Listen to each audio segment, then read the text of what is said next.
Salut à toi et bienvenue dans cette vidéo. Aujourd'hui, je vais te parler d'un sujet qui peut t'intéresser.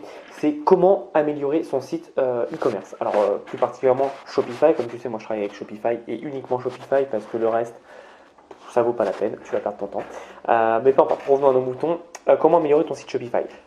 J'ai déniché trois techniques pour améliorer ton site Shopify et elles sont toutes bêtes.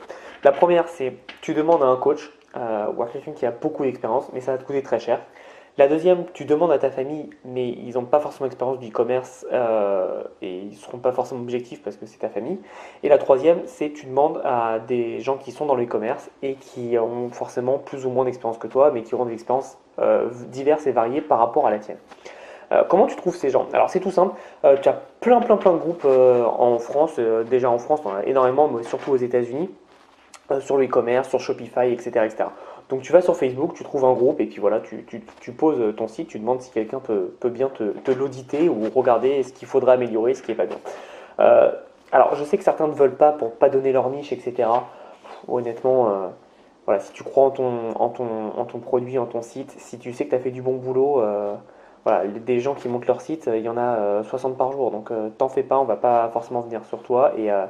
Et le problème des gens, de toute façon, qui te copieront, c'est que ce sont des suiveurs. Et toi, si tu es un créateur, tu seras toujours en train de leader le mouvement et donc tu n'auras jamais ce problème et tu n'auras pas à t'inquiéter. Donc, je sais que ça peut être touchy comme sujet. Sinon, tu peux discuter avec des gens sur des sites, des groupes et dès que tu te lis d'amitié avec eux, bah, tu leur parles en privé, tu leur montres le site en privé. Voilà, c'est deux façons de faire, mais moi je te conseille quand même de balancer ton site. Il y a peu de risques que quelqu'un que le copie, surtout si tu fais 0 euros de chiffre d'affaires, ça n'intéresse pas les copieurs. Les copieurs, ils veulent quelque chose qui marche. Mais on reviendra sur une prochaine vidéo sur ce sujet. Donc ce que je te disais, c'est que ce qui est bien, c'est quand tu vas demander l'avis de personnes sur ton site, dans des groupes, tu vas leur demander bah, qu'est-ce qu'il faut améliorer, qu'est-ce que vous pensez de ça, etc. Et ces personnes auront plusieurs années ou mois d'expérience et ils n'auront pas les mêmes expériences que toi. Ils auront peut-être fait une formation différente, quelqu'un sera formé avec un américain, d'autres en français, d'autres en anglais, enfin bref, il y a beaucoup de formation sur le e-commerce maintenant, et ils n'auront pas forcément la même expérience en termes de chiffre d'affaires, en termes de vécu, etc. Donc c'est bien parce que ça te permet d'avoir des feedbacks divers et variés de plusieurs personnes, et toi tu vas pouvoir avancer et voir ce qui te convient le mieux. Parce qu'on peut te donner par exemple, on peut te dire bah non, faut faire ça, et puis on peut te dire tout l'inverse. Là, c'est à toi, en tant qu'entrepreneur, de prendre une décision, de faire bah, moi je pense que ça c'est le mieux. Et puis si tu vois que ça marche pas, bah, tu fais l'inverse de ce qu'on t'a dit, évidemment. Comme je t'ai dit, l'important c'est de tester. Mais voilà, avoir les feedbacks, c'est super important parce que ça te permet d'avancer beaucoup plus vite.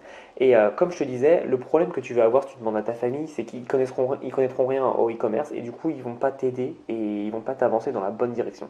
Ils vont te donner des conseils sur leur vécu à eux en tant que consommateur, mais ils vont pas te donner des conseils en tant que consommateur et en tant que fournisseur, ce que tu vas être. Donc c'est super important, tu vois, d'avoir cette vision et parfois vaut mieux demander à des gens qu'on connaît moins mais qui ont un avis plus objectif sur la chose qu'à de sa famille qui sera forcément subjectif et qui n'a pas forcément d'expérience. Et pourquoi je ne te conseille pas un coach? Alors franchement, en général, les coachs, bah, comme ils sont bons, ils sont surdemandés et ils n'ont pas forcément le temps ni l'envie de passer à regarder tous les sites de tout le monde et ils peuvent te proposer justement de payer une petite somme en fonction de leur notoriété pour le faire. Donc moi je te conseille vraiment pas les coachs et puis en plus enfin tu auras plus d'avis, même si le coach est très bon, tu auras plus d'avis en postant sur un groupe avec plus d'avis divers et variés où tu pourras jauger vraiment. Si tu vois que tu as le même avis qui revient, bah, tu sais que c'est la bonne chose à faire. Si tu vois que tu n'as qu'une seule fois, bah, voilà, tu peux douter. Donc c'est pour ça que c'est bien d'avoir l'avis de plusieurs personnes et objectives avec de l'expérience, comme je t'expliquais. Petit conseil, si tu fais ça, par contre, si tu envoies des gens sur ton site pour qu'ils te jugent, enfin te jugent entre guillemets, qu'ils te disent ce qu'il faut faire, je te conseille de désactiver toutes tes pubs de retargeting parce que sinon tu vas dépenser un budget débilement parce que tu vas targeter des gens qui viennent sur ton site alors que c'est pas des vrais clients, c'est juste des gens qui vont auditer ton site. Donc voilà, d'une, enlève donc le retargeting. Moi personnellement, j'utilise retargeting app. Sinon, tu as Shoelace, app qui est du retargeting aussi. Et puis, si tu le fais à la mano sur Facebook, voilà, enlève tout ça.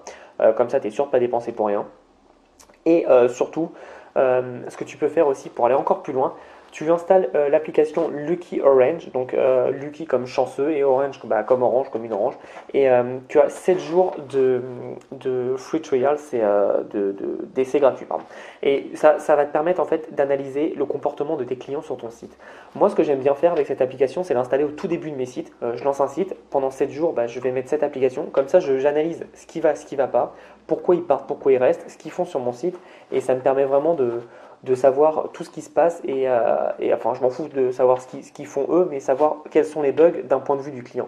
Parce que le problème c'est qu'on a tellement la tête dans le guidon quand on travaille beaucoup sur notre projet qu'à la fin on voit plus les petits défauts parce qu'on s'y habitue malheureusement. Et c'est bien d'avoir un œil neuf et donc passer en fait de l'autre côté en tant que client, voir ce que le client fait, c'est plutôt intéressant parce que ça nous permet vraiment de pouvoir mieux dénicher les petites failles et justement les corriger pour avoir plus de conversion et ne pas perdre des clients bêtement. Donc c'est la petite astuce, c'est Lucky Orange. Donc comme je dis, il y a 7 jours gratuits, tu le prends et puis après au bout de 7 jours, tu désinstalles pour pas le payer évidemment. Mais sinon après je crois que c'est 14 euros, 15 euros. Sinon tu as Hotjar aussi. Alors Hotjar c'est gratuit, mais moi je sais que j'avais eu un petit problème à l'installer sur Shopify. Parce que c'est pas une vraie application, il faut mettre un bout de code, enfin c'est assez complexe. Donc moi je te conseille vraiment Lucky Orange, ça fait exactement la même chose. Et comme ça tu as toutes tes données et tu peux après avancer. Donc une fois que tu as fait ça, corrige vraiment toutes les failles et les petits trucs qu'on te dit. Fais attention aux fautes d'orthographe, c'est super important. Mais voilà, avec ces petites astuces, tu vas permettre d'améliorer ton site et d'avoir quelque chose d'encore plus professionnel et surtout d'avoir des avis extérieurs au tien. Et c'est assez important d'avoir des avis extérieurs. Alors, les écoute pas forcément, fais-toi ta propre opinion, mais d'avoir des avis extérieurs, si tu vois que tout le monde dit que c'est nul, que par exemple les couleurs vont pas ensemble, etc., réfléchis-y quand même. Je ne dis pas de forcément appliquer, mais tout ce qu'on te dit, réfléchis-y et si ça te convient, mets-le en action. C'est tout pour cette petite vidéo, on se revoit très prochainement et en attendant, je te dis, passe à l'action. À bientôt.